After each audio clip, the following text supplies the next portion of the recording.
Os anjos são seres espirituais, que despertam muito interesse e curiosidade nas pessoas, sejam elas cristãs ou não.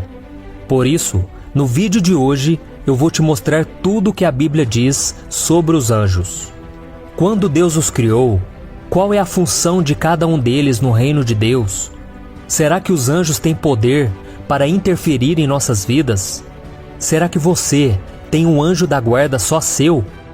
Vou começar a responder estas e outras perguntas sobre esses seres celestiais a partir de agora. Mas antes disso, se inscreva aqui no meu canal e ative o sininho para receber as notificações do YouTube no seu celular. Então vamos começar. Os anjos, que são mencionados dezenas de vezes, tanto no Antigo quanto no Novo Testamento, foram criados por Deus para proclamar a sua glória e o seu poder. Certa vez, o profeta Isaías teve uma visão do céu, onde Deus era exaltado pelos anjos. Veja o que está escrito: No ano em que o rei Uzias morreu, eu vi o Senhor assentado num trono alto e exaltado, e a aba de sua veste enchia o templo.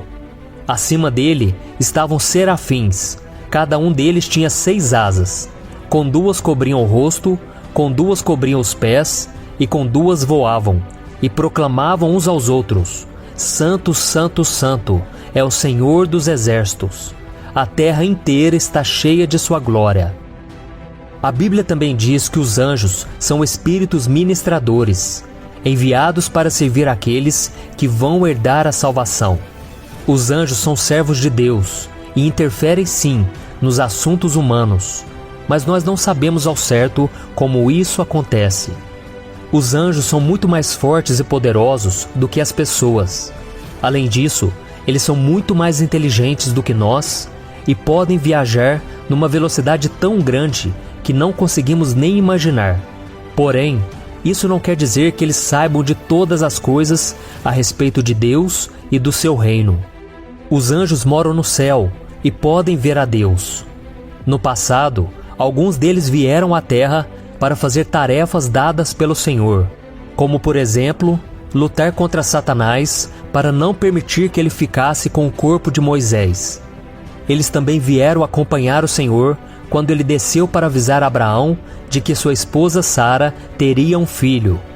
Vieram também comunicar Maria de que ela daria à luz ao Messias, e confortar as mulheres, dizendo a elas que Jesus havia ressuscitado quando viram o túmulo do seu mestre aberto e vazio.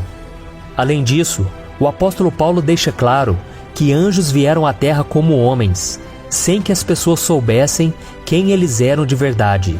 Ele disse: Seja constante o amor fraternal, não se esqueçam da hospitalidade. Foi praticando-a que, sem saber, alguns acolheram anjos. Lembre-se dos que estão na prisão, como se aprisionados com eles, dos que estão sendo maltratados, como se fossem vocês mesmos que o estivessem sofrendo no corpo. E você pode estar se perguntando se esses seres foram criados antes ou depois do homem.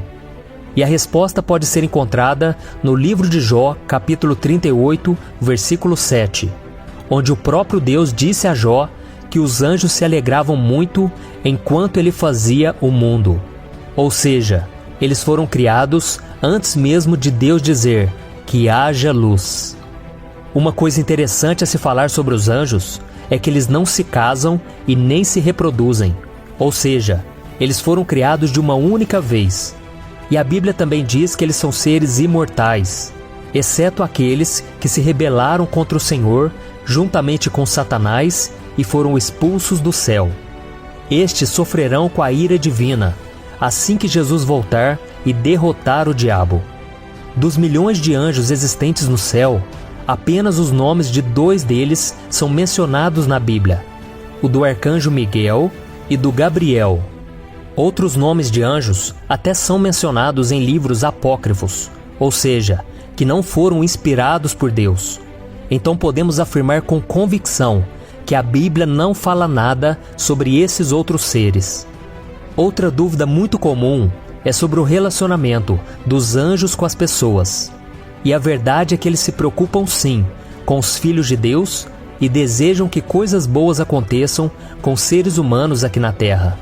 Tanto é que o próprio Jesus disse em Lucas capítulo 15, que há alegria na presença dos anjos de Deus por um pecador que se arrepende.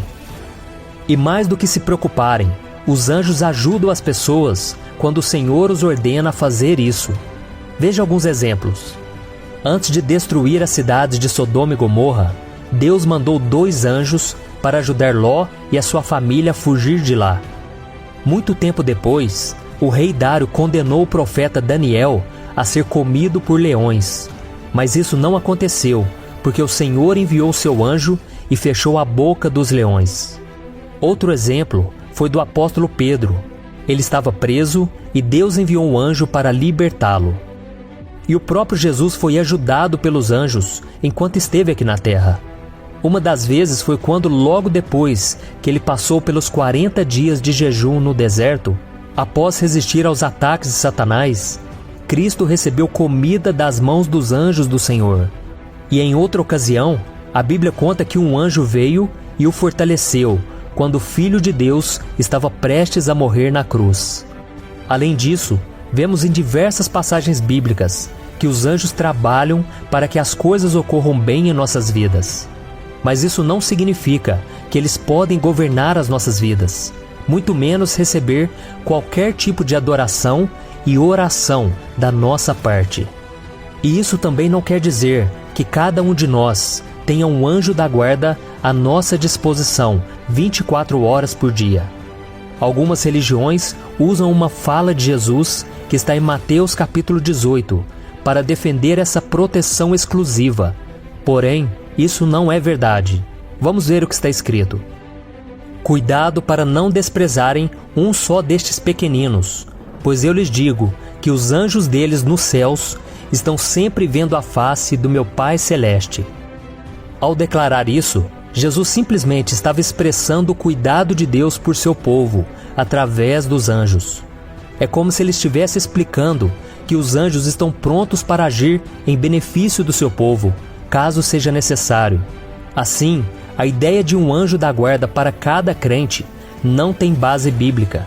Em vez disso, a Escritura afirma uma verdade mais preciosa. O cuidado de um cristão não é a tarefa de apenas um anjo, mas de todo o exército angelical. E por falar em quantidade de anjos, a Bíblia mostra que existem pelo menos 4 classes diferentes de anjos: o arcanjo, os serafins, os querubins e os seres viventes. Vamos ver o que as Escrituras Sagradas falam sobre cada uma dessas classes. Primeiro, o arcanjo. O único arcanjo mencionado na Bíblia é Miguel. As passagens sobre ele demonstram que ele é uma espécie de líder dos outros anjos, sendo mais poderoso e com maior autoridade. Foi ele quem lutou com o diabo quando o inimigo queria o corpo de Moisés, e é ele que vai liderar o exército de anjos na batalha contra o dragão, descrita em Apocalipse capítulo 12. Segundo, serafins. Os serafins fazem parte de uma classe de anjos com uma posição muito importante no céu. Conforme vimos em Isaías capítulo 6, eles têm grandes responsabilidades e ficam próximos ao trono de Deus. Terceiro, querubins. Os querubins também têm autoridade. Eles trabalham diretamente para Deus, cumprindo tarefas especiais.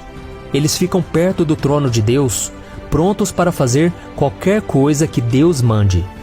Quarto, seres viventes.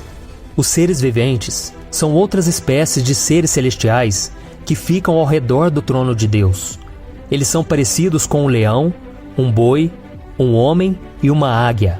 São muito poderosos e adoram a Deus dia e noite, dizendo: Santo, Santo, Santo é o Senhor, o Deus Todo-Poderoso, que era e que há de vir.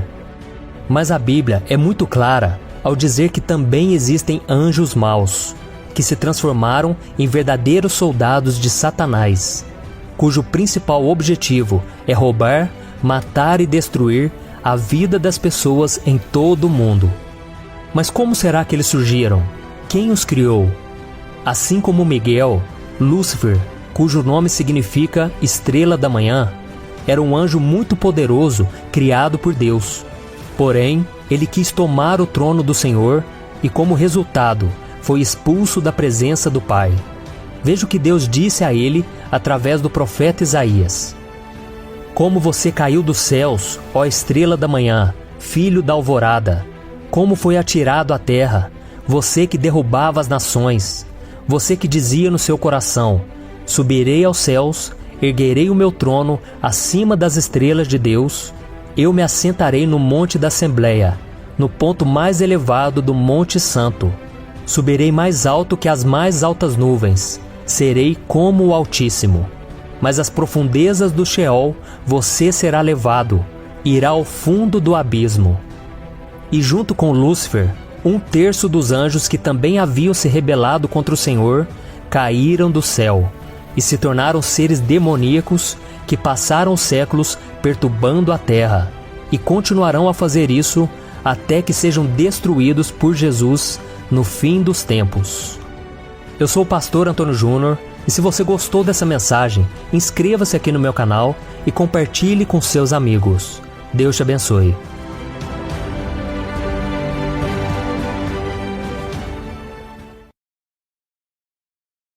붉은 표정으로 떠났습니다.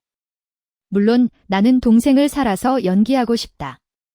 아주 좋아요. 그래서 죽은 거죠. 내가 말을 마치자마자 그녀는 화를 냈다. 만약 내가 사촌 때문에 죽는다면 그 사촌은 평생 죄책감 속에 살게 될 것입니다. 산다는 것은 죽는 것과는 다릅니다. 우리는 그에게 해를 끼칠 수 없습니다. 저나 부디 관대하시고 한때 우리가 삶에 탐욕스럽고 죽음을 두려워하여 아직도 솔직하게 말할 수 있게 된 것을 용서해 주십시오. 내가 쪼그리고 앉아 칼자루를 휘두르며 빈탄에 턱을 치켜세우고 미소를 짓는 뻔뻔한 남자. 죽고 사는지도 모르는 바보를 본 것은 이번이 처음이다. 너희들은 정말 쌍둥이구나. 당신과 함께 지낼 수 있도록 그녀를 아래로 보내겠습니다. 하지만 잘 기억해야 한다. 사람을 죽음으로 몰아넣는 사람이 대표자라는 사실이다. 사람들의 밤마다. 나는 다시 바나나 칼을 들고 하니 온전한 시체도 없이 죽도록 온 힘을 다해 한을 두려워하려고 애썼다. 공주님, 그만하세요. 바로 그 순간 실에 매달려 있는 태후의 친척들과 나의 움직임이 허공에 남겨졌습니다. 나는 관심을 갖고 눈살을 찌푸렸고 그녀는 내 눈으로 돌아오는 것을 목격하기 위해 적절한 시간에 왔습니다. 그런데 나도 태우께 보고를 드렸습니다. 내가 그 여자의 손을 눕히려던 순간 나는 겁에 질려 외쳤습니다. 전하, 이 물건을 보아도 괜찮습니다. 그런 다음 말했습니다. 그녀의 손에는 항상 어린 트라이오 스님과 함께 들고 다니는 옥 결정 조각이 있습니다. 나는 갑자기 Y에게 가까이 다가가서 즉시 그에게 내 몸을 떠나지 않은 그의 물건을 제공했습니다. 왜 그것이 통통한 남자의 손에 똑바로 나에게 있는지 그의 목소리는 전장에서 깊었습니다. 다오 킴, 군대 BOT는 방금 편지를 보냈습니다. 전투 중 실종된 장군을 소환하십시오. 현재까지 그의 행방은 불분명하다. 그녀의 눈에 담긴 의미는 너무나 분명했습니다. 우리는 한 번 보고 이해합니다. 물건이 그들의 손에 있다는 것입니다. 그러면 당신은 수백만의 향수,